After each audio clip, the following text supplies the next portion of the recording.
You are listening to This is Oklahoma, hosted by Mike Hearn, telling stories of Oklahomans and those that have made it their home.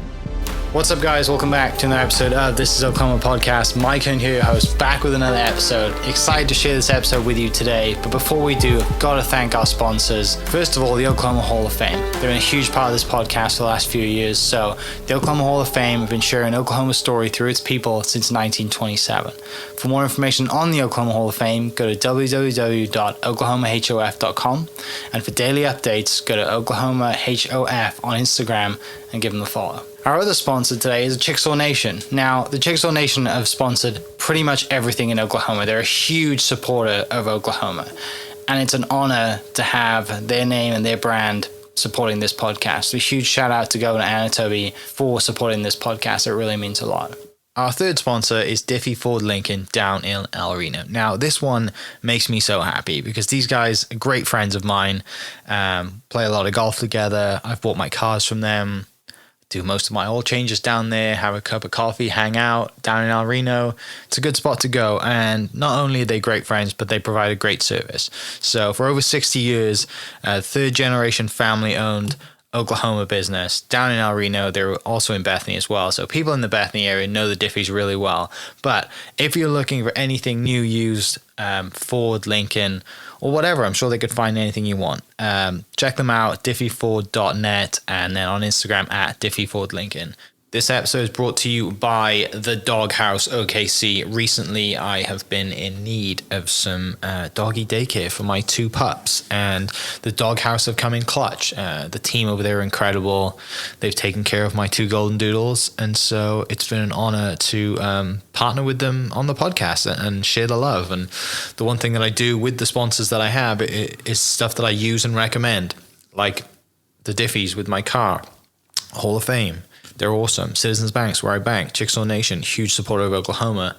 And adding to that is the Doghouse. And so if you're in need of doggy daycare in the day or boarding overnight, they do grooming and other cool things too. But I've had a fantastic experience, and it's an honor and a privilege to share this with you too. So go to thedogHouseOKC.com and follow them on Instagram at thedogHouseOKC.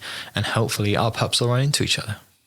What's up, guys? Welcome back to another episode of This is Oklahoma. Mike Hearn here, host, back with another episode. We are down at Bedford's Camera. They just had an epic weekend at PhotoCon. If you weren't in town, if you missed it, you need to check it out. Go to bedfordscamera.com. I'll put the link in the description. Great team here, and you get a discount if you use. I think it's discount code This Is Okay. Let me double check that. I'll put that in the description as well. But it gives me great pleasure to introduce to you our guest today, Mr. Gunnar Hood from Apogee AI Partners. We're going to talk a little bit about AI and how what you're doing integrates into people's businesses.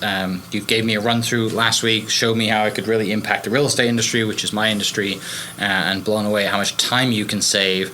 You know, a lot of people, which I'm sure we'll get into, think about AI as losing their jobs or taking jobs away from people, but the way that you guys do it is how you can benefit and how you can grow and use AI as a tool versus something that is going to get rid of people, and you can allocate those people elsewhere to grow your business. But before we get into that, as we do with this podcast, we like to get to know our guest. So sure. We met about a year ago as part of the Oklahoma Professional Sales Association. That's right. We met down there through mutual friend Wade, and shout out to Wade for putting us together again, and love to hear about your business. But like I said, before we do, we got to dive into your story. So tell me about your Oklahoma story. Were you born and raised here?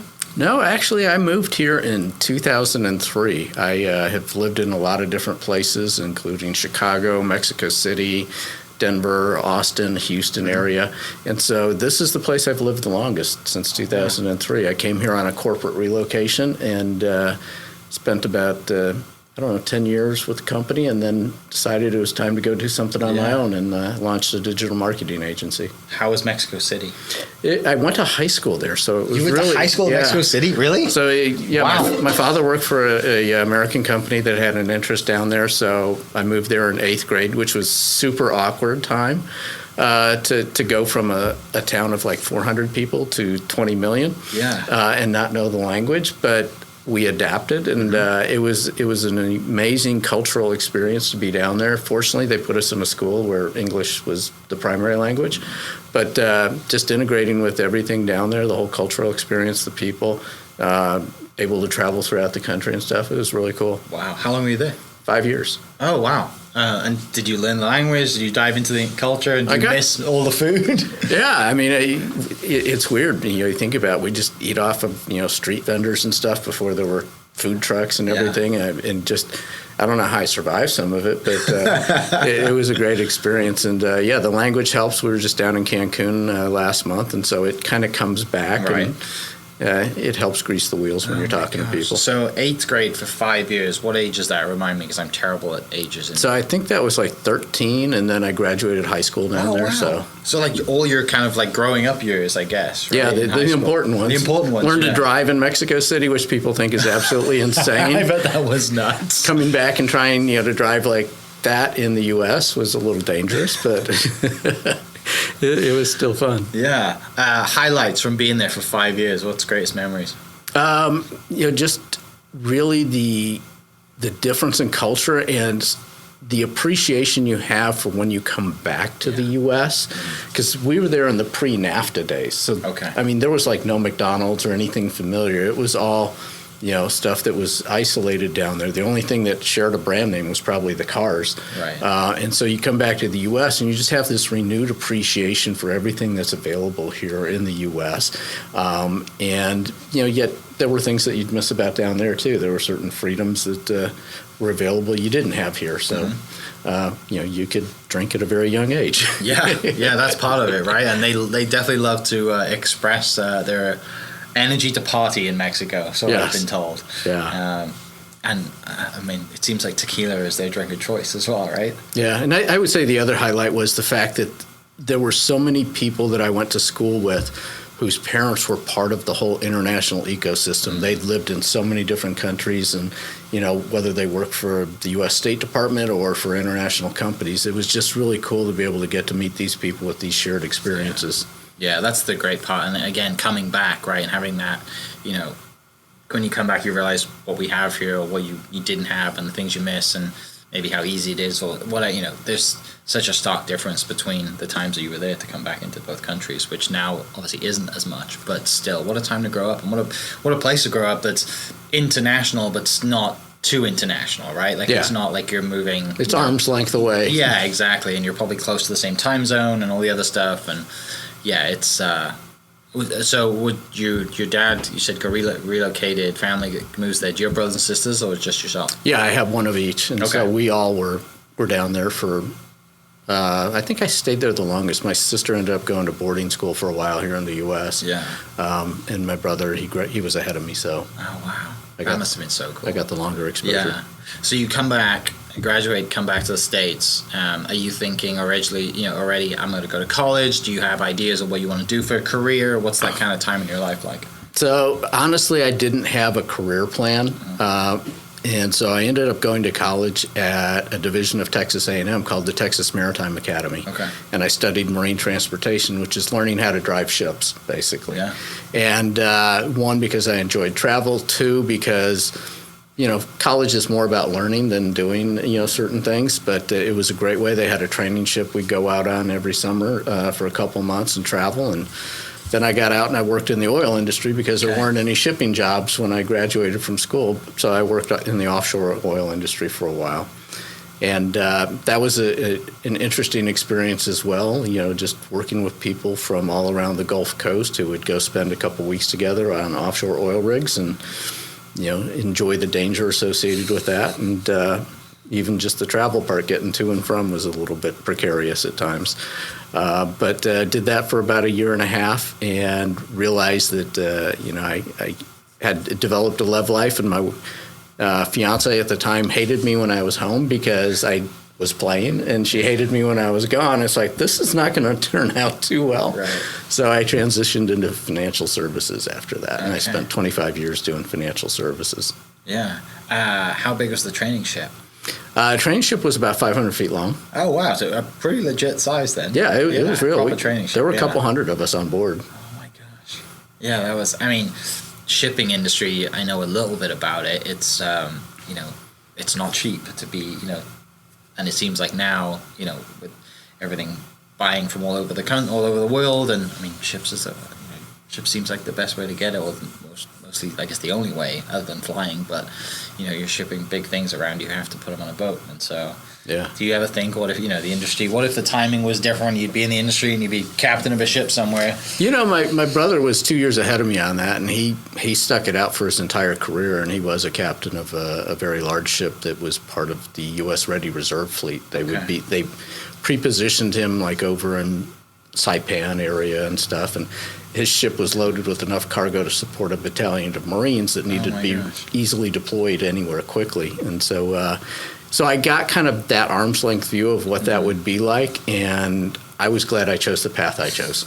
Yeah. Well, and then you go into working in offshore oil rigs and coming in on helicopter, right? You're not flying, you're coming in on a helicopter in crazy weather in the middle of, how far out are they? 20, 30 miles, sometimes more? Yeah. No, we were 120 miles out. Oh, wow. And it became a little concerning one time when one of the pilots was telling us a story about one of the helicopters we were flying on and how for a while they were just exploding in midair. Great, thanks. And I'm like, well, that's really interesting thing to share with me right now. But he says, we finally figured out when one of them went down, but it didn't explode. And he says the turbines were disintegrating, and they would pierce the fuel tank and cause the thing to explode. And so these were really nice Sikorsky helicopters, 120 miles an hour, and hold about 12 people. And that was our commuter bus, basically. And it's like, well, I'm glad you didn't tell me the first time I rode.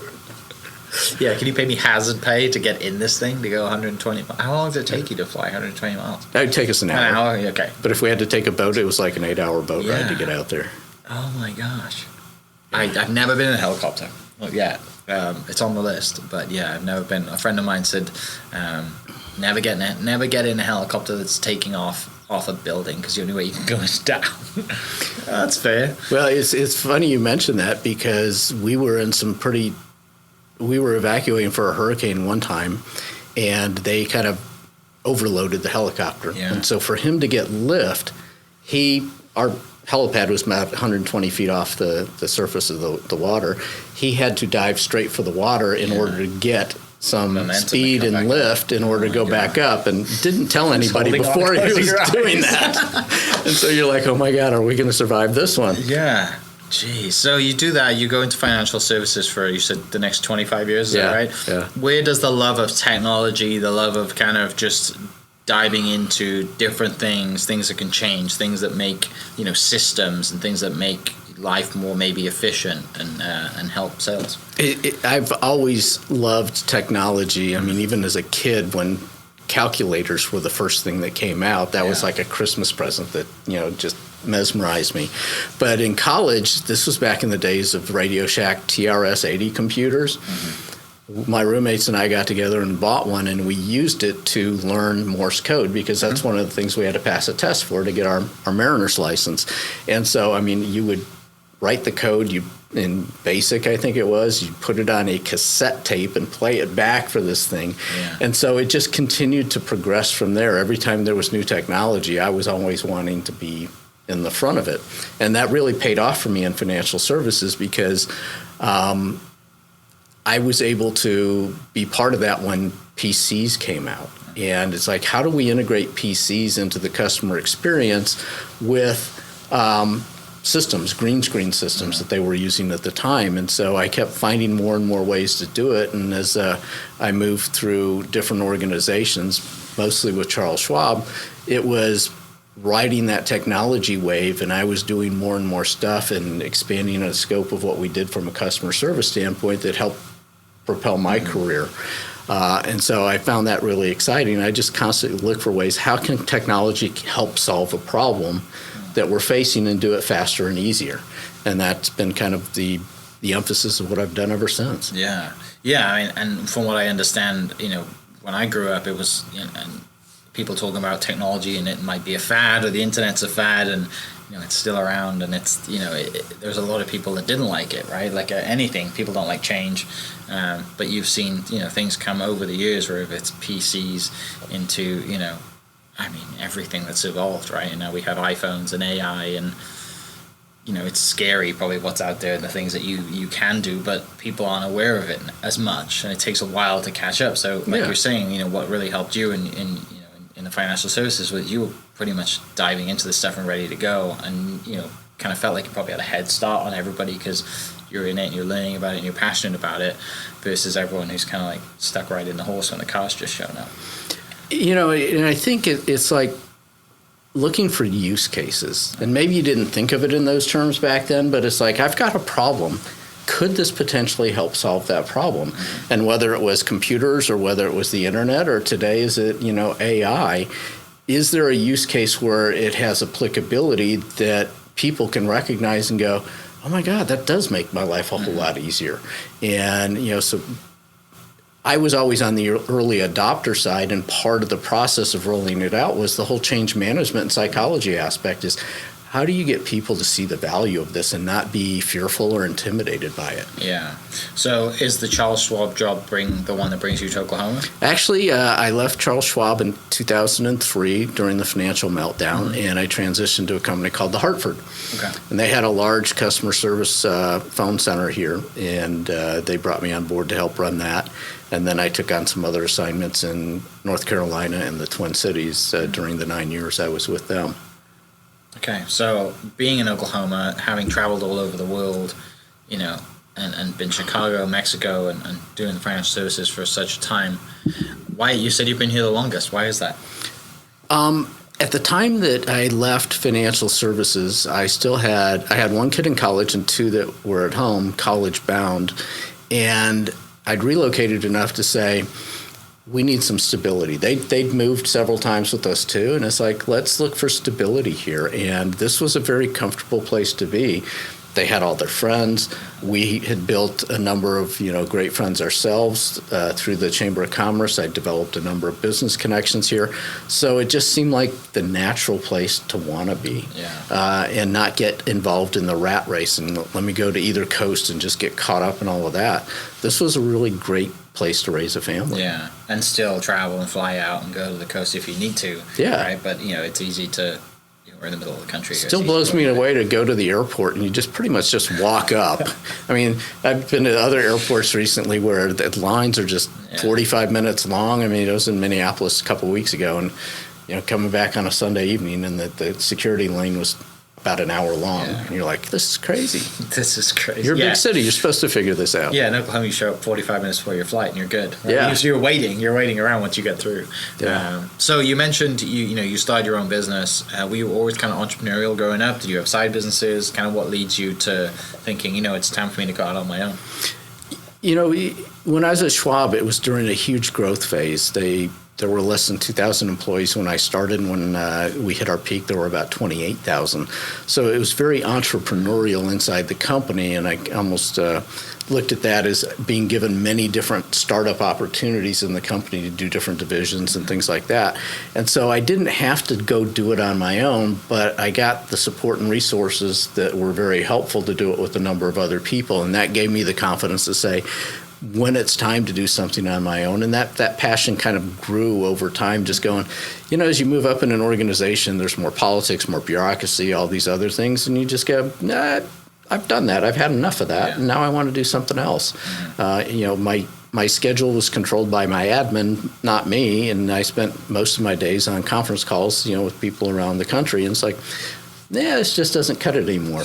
I want to do something different. So in 2012, that's when I left the corporate world, and we launched a digital marketing agency focused on business-to-business companies. Yeah, and that's kind of what you've been in, ever since, and to this day for the last 12 years is running your own company and working with local businesses around Oklahoma. And then it was a couple months ago, we saw the opportunity growing in AI and came across the right partners to be able to put together another company that is focused on that. So now we've got the digital marketing side and we've got the AI side of things. Yeah.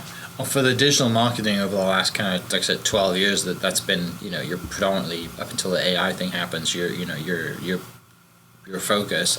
What's been the biggest leaps? What's been some of have you stayed in the same industry, or have you been helping all industries? How does that kind of... it's funny. Successful. You've been around for 12 years, so... Yeah, I mean, it's funny because I'm naturally curious about things. And so there's a lot of people who say the riches are in the niches. And that's probably true, but I really like learning in different situations and helping clients across different industries. So we work with manufacturers, we work with professional services. We've had environmental services and oil services, all kind of in the B2B spectrum for the most part. There's a few consumer-focused businesses. And my mind is set to always look for how can an opportunity in one industry help another industry. And if I said the only thing I'm going to focus in on is manufacturing, well, that's still a broad swath. Is it consumer packaged goods or is it something else? And so for me, that's what's kept it interesting and moved me forward is just seeing and learning from different people. There's things that we do from a digital marketing standpoint that can apply universally. It's just how do you customize it to the situation? And then how do you take those learnings from one organization and say, hey, we've tried this over here with some success. Why don't we look at it over here? And so, in terms of wins along the way, I'd say that, the fact that we've had many of our clients for multiple years without any contracts, we just say, we earn our keep a month at a time. If there's something we're not doing right, let's have a conversation. If it's not going to be a fit going forward, then let's part friends, not enemies. And so we've had many clients for many, many years as a result of that. So we figure that means we're doing something okay. Yeah. Well, and relationship business, right? And kind of, you're working with other entrepreneurs as well, and you're they've got to put food on the table for their family, but also if they've got employees, and you're a business owner, you know how it is. And like I said, going in that way versus, hey, sign a 5-year contract with us, or, when you haven't proved anything. And the month thing is there's no risk on their part, and it's all on you when you have the confidence in your own abilities and the team that you have to be like, we're going to continue to knock it out the park, and barring the market melting down and something out of your control, you're secure in everything that you do. And as someone who is, also kind of a business owner, if someone comes to me and says, let's go month to month, like, yeah, right. Like there's no, I was reading something recently and it was like, make an offer so good that the person you're selling it to feels stupid by not saying yes to it, I think there's a lot of confidence in that pulled from both sides, knowing that, it's merit based, right? And it's, it's based every month. And, you've got clients who just you can have probably had for a long time that just become friends eventually, right? And, over all industries. It's de-risking the situation for them. You kind of absorb some of that risk. But like you said, if you're confident in your capabilities, then you got nothing to worry about. Yeah. So with that digital marketing, that's covered, pretty much everything, as well as social media, which is the world that I'm in. It's funny because I'm not huge on social media with the exception of LinkedIn, and that's been a great source for me to get to know people, is to train organizations on LinkedIn, even like the Oklahoma City Thunder sales team. We've worked with them and some others. And so it's a great conversation starter because it's something everybody thinks I need to do this, but I don't do it well. And what can I do better? And so I do a lot of free training on it. And then oftentimes that leads to, consulting gigs with organizations for how to do that. For the other channels that are, and LinkedIn is truly the B2B channel. So for the others that are more B2C in many respects, there's some other elements. We have people that we work with that help if it's something that our clients need, but most of my clients haven't really needed those channels. Yeah. Leading then into the AI thing, because you're always looking at what's new, you're always thinking about technology and what's coming up. When AI first comes on the scene, maybe you're messing around with ChatGPT or you're figuring out how does this benefit, your current clients. Tell me about those, like maybe those discoveries and those. It's probably like you're like a kid at Christmas when it all comes out, right? It's like, really, I can't wait to put this into use. But yeah, and you think about it, we've been using AI for a lot more years than we recognize. Whether it's what some of the tool sets on your phone or built into your computers, and it's just that they were available through someone else or something else. And when November 2022 hit and OpenAI released ChatGPT, it was Christmas in that sense. It's like, well, what can I do with this? And it was just test and learn. And then more people started publishing things about do this, try this, do this. And now it became, let's build all these tools and let's all become prompt engineers and things like that. And it can feel easily overwhelming to almost anybody, going, oh, there's too much here to learn. And that's when I started piecing it together, going, if I feel this way and I embrace things at an early stage, how are others really feeling about it, and what can we do? And so the evolution was, let's test using this in our own space. And yeah, we would use it to help proofread things. We would use it to help create ideas and draft. We often talk about something called the human in the loop. You don't just trust AI implicitly, but you bring a certain level of knowledge and skill to the equation that can discern when it goes off the rails or it gets something wrong. And that's still critical, even though we're 2 years into this whole democratized, AI component, that you do those things and bring your creativity to the table, because there's things it will not be able to fully replace with humans. But if it can take the things that we don't do or don't like to do in any given job, then we're left with the things that we enjoy, and that means your job is more fulfilling and satisfying at any level. Yeah.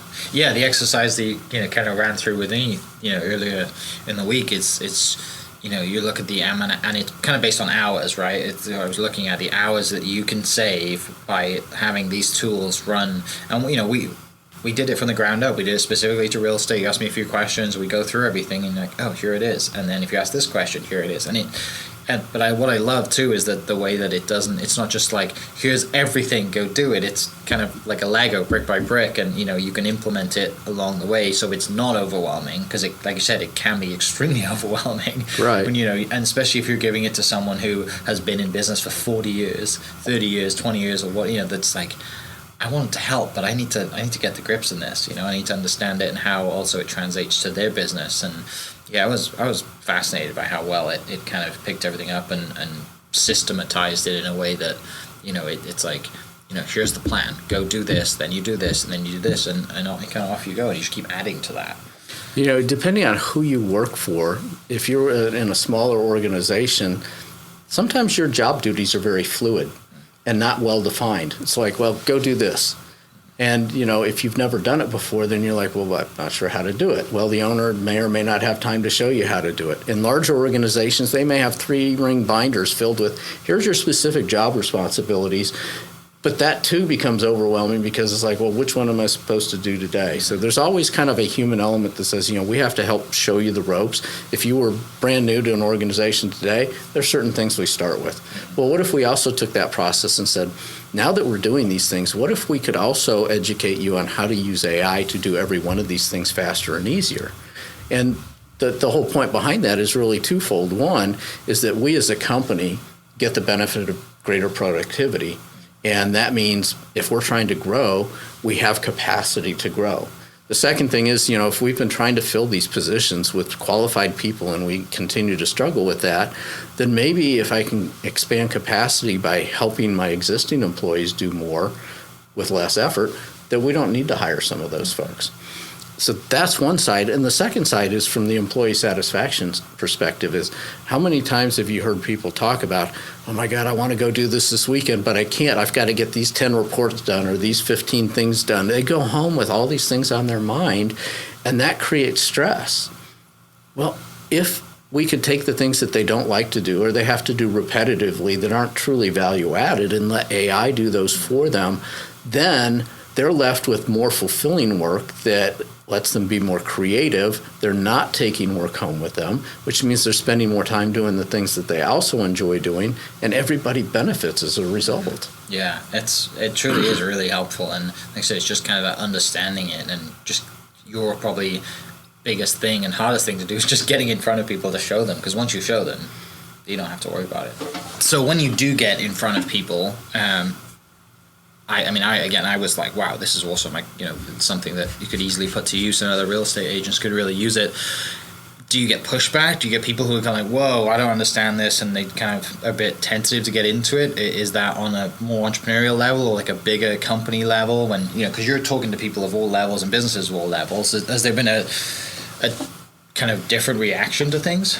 Yeah, people are unique, and so you're going to get different responses out of it. Sometimes it's intrigue. Sometimes it's like, oh my God, I had no idea. And when I show people what we're doing, maybe I should say a little bit more about that is that, a minute ago I shared if you could sit down with somebody and help them use AI to define what their job responsibilities are, we can actually do that in a matrix, an 8x8 matrix, which may sound overwhelming in its sense, but it's kind of cool that you've got almost like this calendar in front of you that says, here's 8 things that you're mostly responsible for, and underneath those are job duties or tasks or what we call deliverables.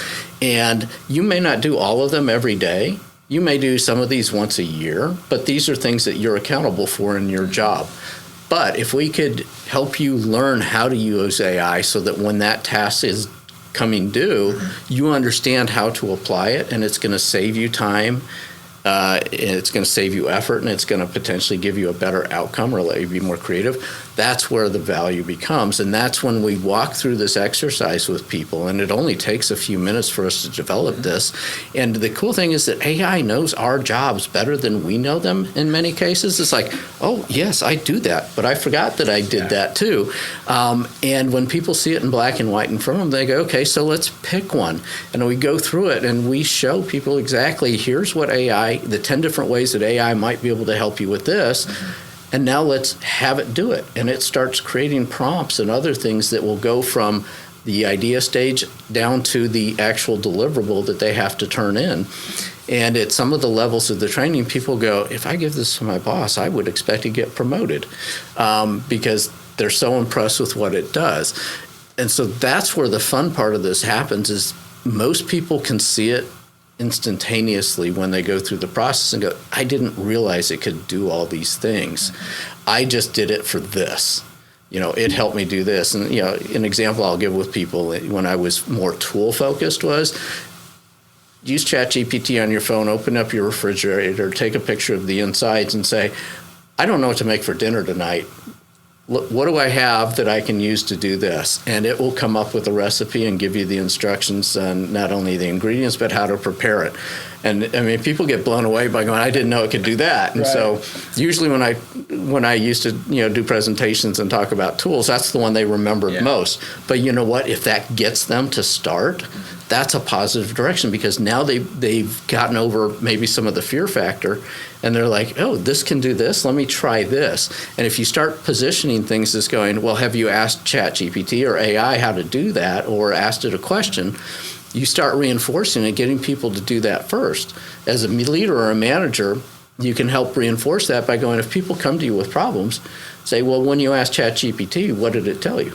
And they go, well, I haven't done that yet. Well, come back to me after you've done that and let's talk about that. And so the change management is one, having leadership support that it is endorsed from the top down. It's not a hidden asset. It's like we're only going to have pockets of people that understand this. We want everybody to feel valuable because they understand how to use this. And then you have policies that help set guidelines for what should you use it for and what shouldn't you use it for, or what are things that are confidential and we need to do differently with it than what we would do with open source or just available tools out there. Yeah. What's been some of the success stories? I mean, from what I understand, it's been very successful, but on a practical level, what are the examples of different businesses that have adopted this model and kind of used you guys to help their business? Yeah, it's funny because when we started doing training within organizations, we just thought that if we give them the knowledge, at some point in the future, they're going to manifest results. Along the way, one of our consultants started going, why don't we start tracking this? When we did, we were kind of at the blue belt level out of a black belt training series, and we started noticing, there's some pretty significant productivity gains. And we said, well, why don't we just back that up all the way to the first hour of training, our white belt training, and see what kind of gains that people are getting. And we were finding, yes, you're going to have somebody that didn't get any, but in somebody that would show, hey, I just found a way to save us $12,000 annually on this. The average savings in the organization was $4,000 per person.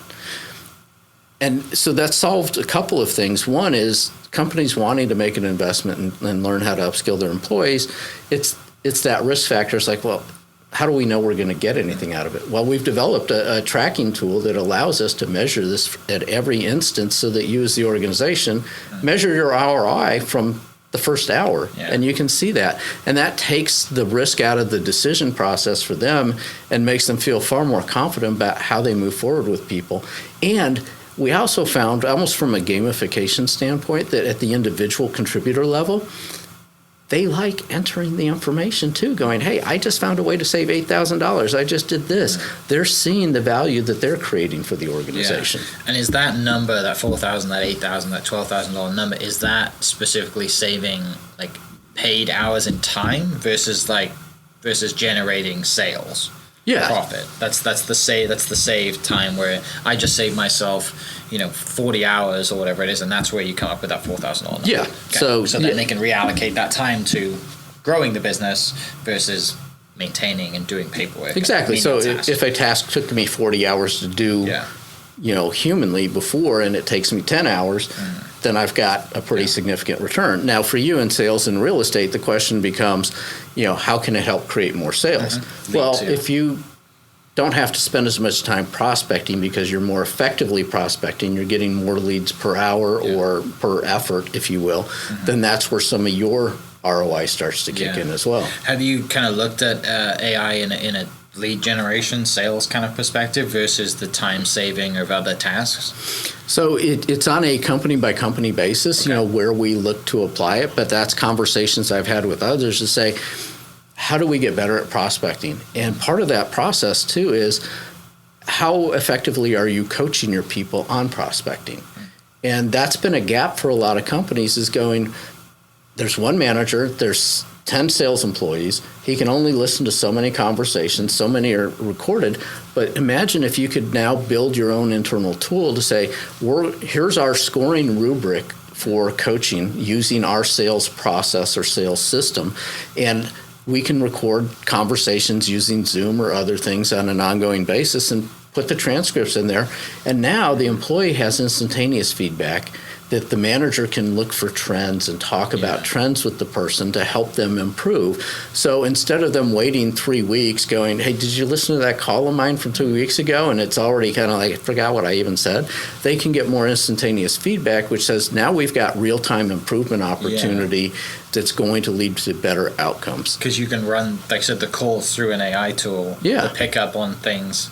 I never thought of it like that. Because I was thinking of it just doing tasks, right? Not listening to. Listening is one of the tasks. I didn't think about that. There's 10 different inputs and outputs that we see right now that are valuable, and audio is becoming bigger and bigger.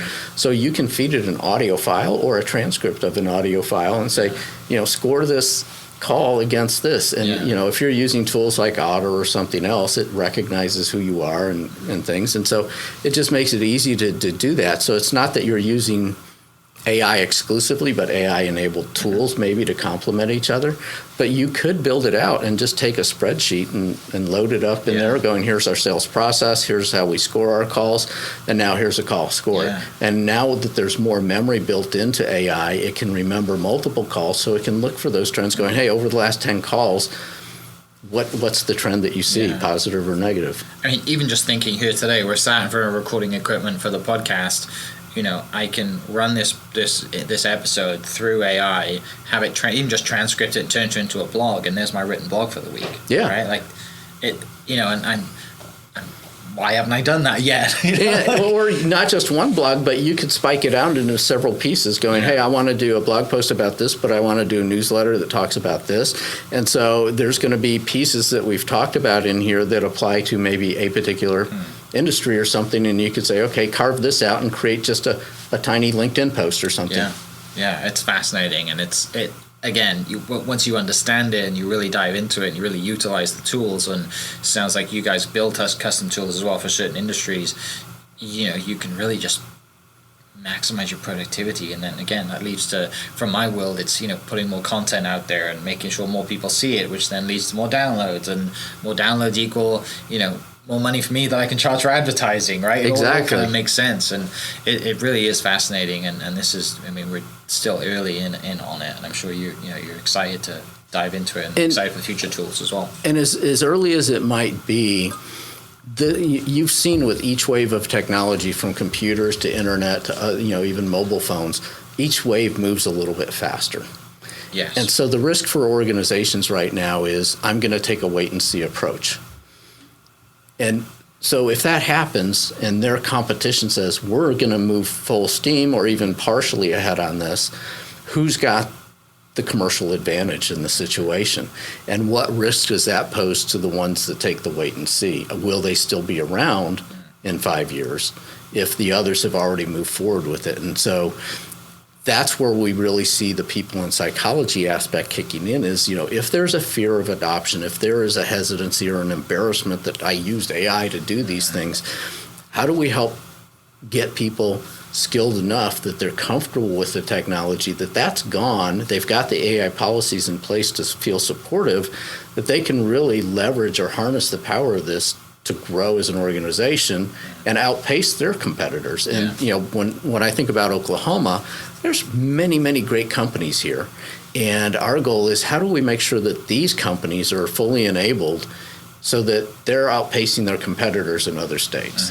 Yeah. Well, and the other side of it too is, I'm sure you're thinking of just people who talk to you that maybe they don't own their own business, and you got a mum of 4 kids at home, and she's like, how can AI help me do my work or do my job? And it's not just helping businesses, it's helping everybody as well. I'm sure there's been people come to you, how do I use this stuff just in my own everyday world, which, like you said, is taking a picture of the fridge and telling you what you can cook for dinner is one of them. I mean, great example. There's a podcast I listen to, several on AI, and one guy has created a number of customized tools for himself. Between he and his wife, they have 6 kids, and there's different dietary restrictions among all of them. And he said it would usually take, and he was responsible for the food planning and cooking and stuff, and he goes, it would take me an average of 90 minutes a week to map out the meal plan that's customized to each individual, and then, list it out, go shopping. He says, I've developed a tool that not only does this in 5 minutes, but it knows my grocery store and which aisles have each ingredient. And so it maps out my shopping list by aisle, which makes me more efficient in the grocery store too. Saving minutes, right? Saving seconds and minutes that way. Just make it more about making his life easier, because now he's gained back, 85 minutes out of his weekend to spend with one of those or 2 of those 6 kids instead of doing these other tasks. And he's not building resentment for his kids being born with dietary restrictions either, right? And continuing to irritate him, and which leads into all things, whatever it is that we're stressed about leads into, sadly, other areas of our lives. So it's back to use case problem solving and how can it help me? And sometimes all you have to do is say, here's the problem I'm having, how can AI help me? Yeah. And see how it responds. Back to asking the right question, right? That's probably the hardest thing sometimes you might have to teach people is just asking the right question. And because I think one thing we don't do enough of, regardless if it's AI or not, we don't ask enough questions, right? We just kind of go on and, it's fine, we'll figure it out. Well, no, ask the question. And now with AI, you will get a really good answer that Absolutely. You can put into place. One thing I want to talk to you about too and dive into is, where's the teaching side of you come from? Because you're very good at it, and it's something you've done over the years for a very long time. Is that something that was kind of grown up in you? Is kind of someone who's used to teaching, or is it something you've developed over time? Like, was mom and dad teachers? Like, how does that teaching side of you kind of come about in your personality? No, my parents were not teachers at all. They were very hands-off. And that was okay, too, because that allowed me to explore my curiosity. But in my first corporate job at Charles Schwab, I was hired first in a branch, and then I moved to a call center environment where they put me into a coaching training role. Okay. And that gave me a lot of opportunities to stand up. We were hiring tons and tons of people, and I stood up in front of a lot of them, and I got on the computers and did demos and all sorts of stuff talking to clients. And so that really is where a lot of those skill sets were reinforced. And I've often felt building my business, I'm not good with just cold outreach. Hey, let me do cold calling. But if I can get in front of a group of people and educate them, some will walk away knowing they can do this themselves, and others will go, I need some help doing this. Is that something you can help with? And that's a great conversation for me. Yeah. And that's very comfortable for me, and I don't feel it's salesy. It's just I'm trying to help people. Yeah, it's a lot less softer when you come across versus like hammering the phones on a cold call and someone. I mean, everybody picks up. I hate getting calls. Right? I don't answer it if I don't know who it is. Yeah. But using all the tools and getting in front of people and I think we're probably similar in that way. Is once we do get in front of people, we're probably much more comfortable as well. I know I am. But also you can just meet the person and have a conversation. Yeah. And like I said, there's no pressure. It's like, look, I'm here to help. If you want to use me, great. If you don't, we're still friends, and I'm happy to be a resource. Finishing up, we're at a camera store. We're at Bedford's. Before we started recording, you have a love for photography. I would love to listen about your things that get you away from work and take you into a little bit of you time and kind of take your mind off work. So tell me a little bit about your love for photography and how that developed. Gosh, so in high school, I took a photojournalism class, and this was back in the film days, of course. And, dark room, a friend of mine in high school had a dark room, so we'd go over there, process the reels and everything. And so it always kind of stuck with me. My dad just happened to buy a camera, and he never used it, so I picked it up and I said, let me toy with this. And it was at my side all the time. And that turned into, so that was in Mexico City, so I'd use that as we go travel around the country and stuff and just start taking more things. And that led to better gear over time. And when we were traveling on ships and things like that, it was all, what experiences can you document, serve as your memory? And that's evolved over the years, traveling with my wife and our family. It's, I'm always the one kind of holding them back going, okay, Dad's got to get his pictures. Let's wait a minute. But, they appreciate the pictures in the end because we'll put together travel books for memories and things like that. And, I often thought about, is this something I would do professionally? But then I think once you go professional, then it kind of takes some of the enjoyment out of it. Yeah. So I like enjoying it. My wife would go, it'd be great if something could pay for your equipment other than me. Yeah. But I enjoy it. And so I've done things like hooking up with local guys to go out shooting sprites, on thunderstorms, or chasing the northern lights. Surprisingly, twice we've hit it this year in Oklahoma. Amazing. But we've gone to Norway and Iceland and other places to go do those sorts of things. So it's combining the fun of travel and adventure travel, but documenting it with film or cameras. People back to printing. People don't print their photos anymore. And I've said this many times on the podcast. Like, I remember, everybody remembers going to their parents or their grandparents' house, opening up the suitcases full of photos that they printed back in the day. But now we have our phones. We just look and scroll, and they're stuck in the cloud.